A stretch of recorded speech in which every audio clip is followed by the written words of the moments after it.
Hello viewers, আসসালামু আলাইকুম। আমি টি এম সাদুল ইসলাম জুয়েল, ব্যবস্থাপনা পরিচালক, ইমারা রিয়েল এস্টেট লিমিটেড।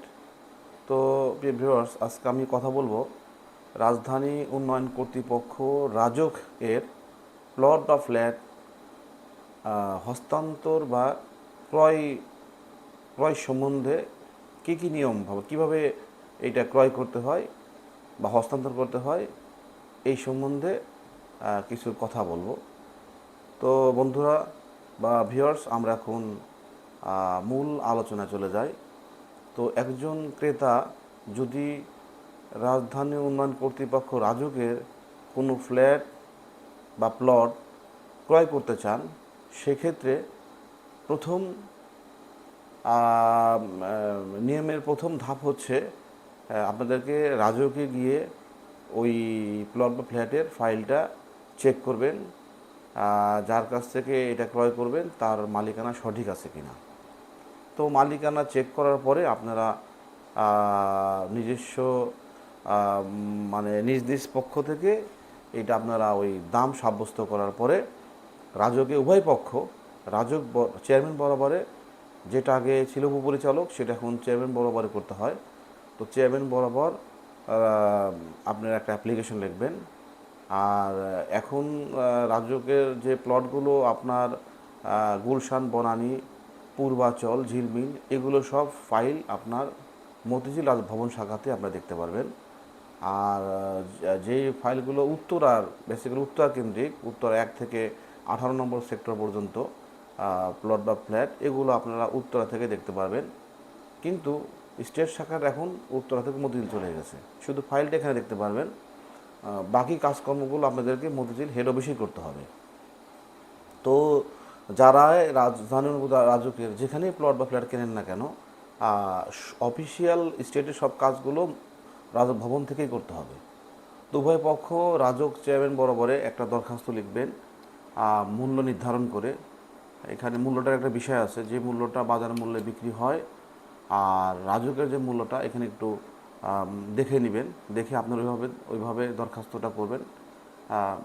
তারপরে দরখাস্তটা করার পরে এই দরখাস্তটা জমা দেওয়ার পরে এটা যাবে হচ্ছে উপরে উঠবে, চেয়ারম্যান পর্যন্ত যাবে। চেয়ারম্যান থেকে এটা যখন আপনার ডকেট নাম্বার পরে এটা নিচে নেমে আসবে, তখন আপনাদেরকে স্টেট শাখা থেকে যে শাখাতে দরখাস্ত করবেন সেই শাখা থেকে এই আপনারা একটা চিঠি পাবেন যে আপনারা অমুক দিন 1 মাসের মধ্যে আপনাদের টাইম দিয়ে একটা হাজিরার চিঠি দিবেন। তো সেই চিঠি পাওয়ার পরে আপনার উভয় পক্ষ হাজিরার জন্য প্রস্তুত হাজিরা হবে রাজক অফিসে।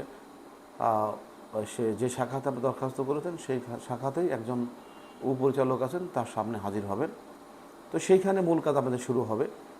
তখন হাজিরার পূর্বে আপনার লেনদেন যেটা কথা সেটা সেরে নেবেন। সেরে নেওয়ার পরে আপনারা ওইখানে মূল কাগজপত্র সব, যিনি বরাদ্দ গ্রহীতা উনি সব নেবেন। ওনার এনআইডি কার্ড, ওনার টিন, ওনার রিটার্ন, ওনার ছবি, এগুলো নিয়ে রাজক হেড অফিসে যাবেন। এবং যিনি গ্রহীতা হবেন, যিনি ক্রয় করবেন, ওনারও সেম ছবি, এনআইডি কার্ড, টিন, রিটার্নের হালনাগাদ, এগুলো নিয়ে ডিডি উপপরিচালকের সামনে হাজির হবেন। হাজির হওয়ার পর উনি ফাইল দেখবেন, মিলাবেন আপনার হাতের ফাইল এবং রাজকের মূল ফাইল। আর প্রথমে বরাদ্দ যিনি গ্রহীতা বা যিনি বর্তমান মালিক, ক্রয় যেভাবে হোক না কেন, তারটা মিলাবেন। তারপর ওনার সিগনেচার মিলাবেন এবং টিপসই দিয়ে একটা হাজিরা শিটে স্বাক্ষর করাবেন। এইরকম যিনি গ্রহীত হবেন তাকেও সেম স্বাক্ষর করে আপনাদের কাজ এখন শেষ। এখন এই ফাইলটা অফিসিয়াল ওয়ার্ক শুরু হবে। তো অফিসিয়াল ওয়ার্ক শুরু হওয়ার ওইখানে আপনার কোনো কাজ নেই, এটা ডিডি মার্ক করে ডিলিংসকে দিয়ে দেবেন। তখন ডিলিংস এই ফাইলটা আপনার প্রথম দেবেন কানুনগুকে রিপোর্ট নেওয়ার জন্য, যে প্লটের বর্তমান অবস্থাটা কী আছে বা ফ্ল্যাটের বর্তমান অবস্থা কী আছে, একটা রিপোর্ট দিবেন। রিপোর্টের ফাইলটা ডিলিংসকে আবার দিয়ে দিবেন। তখন ডিলিংস এটা প্রস্তাব আকারে সমস্ত এই প্লটের হিস্টোরি উনি লিখবেন। লেখার পরে উভয় পক্ষের নাম ঠিকানা সব দিয়ে প্রস্তাব আকারে এটা চেয়ারম্যান বরাবরে প্রস্তাবটা পাঠাবেন। তো প্রথমেই ডিলিংসে স্বাক্ষরের পরে একজন তত্ত্বাবধায়ক থাকেন, তার স্বাক্ষর দিতে হয়। এরপরে সহকারী পরিচালক, এরপরে উপপরিচালক, এরপরে পরিচালক, এরপরে মেম্বার, এরপর চেয়ারম্যান মহোদয়। স্বাক্ষর হওয়ার পরে এই ফাইলটা সেম চেয়ারম্যান মহোদয় ডাউন করবেন, এরপরে আপনার মেম্বার, এরপরে ডাইরেক্টর, এরপরে আপনার উপপরিচালক, এরপরে আপনার সহকারী পরিচালক হয়ে ফাইলটা ডিলিগেন্সের কাছে আসবেন। আসার পরে তখন আপনাদেরকে একটা চিঠি দিবেন যে হ্যাঁ আপনার ফাইল অনুমোদন হয়েছে, এত এত টাকা নিম্নত ব্যাংকে জমা দেন। তো খুব সম্ভবত বেশিরভাগ টাকাগুলোই আপনার জনতা ব্যাংকে জমা হয়। নিচে সবগুলো ব্যাংকই নিচে পাবেন, রাজস্ব ভবন নিচে পাবেন। তো জমা দেওয়ার পরে আপনারা যখন টাকাগুলো জমা দেবেন, টাকা জমা দেওয়ার পরে এরপরে আপনার সেই টাকার মানি রিসিট ব্যাংক কর্তৃক এবং স্টেটমেন্ট নিয়ে আপনি যে শাখাতে দরখাস্ত করেছেন সেই শাখাতে আপনি জমা দেবেন। জমা দেওয়ার পরে আপনাকে আর একটা চিঠি দেওয়া হবে, রেজিস্ট্রিকরণ চিঠি। যে চিঠি আপনাকে দিবেন, যিনি বরাদ্দ গ্রহীতা, যিনি দাতা গ্রহীতা উভয়কেই দিবেন এবং সাব রেজিস্ট্রারকেও দিবেন।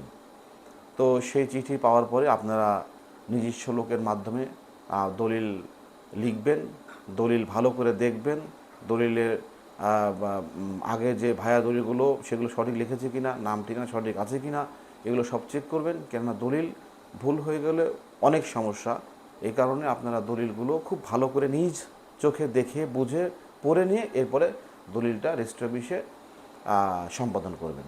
তো রেজিস্ট্রি অফিসে উভয় পক্ষে যাবেন, আপনাদের লেনদেন যা সেটা সারবেন। সারার পরে দলিল সাব রেজিস্ট্রারের সামনে যিনি দাতা, ওনার বেশি কাজ, উনি সাব রেজিস্ট্রারের সামনে যাবেন। তো রেজিস্ট্রি যখন সাব রেজিস্ট্রি সম্পাদন করবেন, করার পরে আপনার একটা রসিদ দিবেন। সেই রসিদের পিছনে যিনি দাতা ওনার একটা স্বাক্ষর নিলে ওনার কাজ শেষ। এখন আপনি একদিন হোক দুদিন পর হোক আপনি একটা নকল পাবেন, আর রসিদটা নেবেন। রসিদটা আপনি 2 বছর পরে মূল দলিলটা পাবেন। আর এখন যে আপনি বর্তমান কাজের জন্য আপনাকে একটা অবিকল নকল দিবেন। এই নকলটা নিয়ে আপনি ভূমি অফিসে দরখাস্ত করবেন ভূমি নামজারির জন্য। তো ভূমি নামজারির জন্য দরখাস্ত করলে আপনাকে যথারীতি ওইখানকার যে নিয়মকানুন আছে সেভাবে অনলাইন আবেদন করলে ভূমি নামজারিটা আপনার করবেন। এরপর আপনার ভূমি নামজারি ডিসিআর প্রস্তাবপত্র নিয়ে আপনি রাজকে জমা দিলে তখন রাজক আপনাকে নামজারির ইতিপূর্বে আপনার নামজারির ফিস রাজক নিয়ে ফেলেছে, হস্তান্তরের জমার মধ্যেই আপনার নামজারির ফিসটা নেওয়া হয়ে গেছে। তো ফিস আপনার কাছ থেকে নেবে না, জাস্ট আপনাকে নামজারির একটা চিঠি আপনাকে দেবে। তো প্রিয় ভিউয়ার্স, এই হচ্ছে আপনার রাজকের প্লট বা ফ্ল্যাট হস্তান্তরের মাধ্যমে ক্রয়ের যে প্রক্রিয়া। তো আপনাকে বললাম। তো সবাই ভালো থাকেন। আর যারা এই চ্যানেলটিকে আজকে নতুন দেখছেন তারা লাইক, শেয়ার বা কমেন্ট করবেন। আর যারা ইউটিউবে দেখেছেন তাদেরকে অসংখ্য ধন্যবাদ ও ভালোবাসা। সবাই ভালো থাকেন। পরবর্তী কথা হলে আবার আসবে ইনশাল্লাহ। সবাই ভালো থাকেন। আসসালামু আলাইকুম ওয়া রাহমাতুল্লাহ।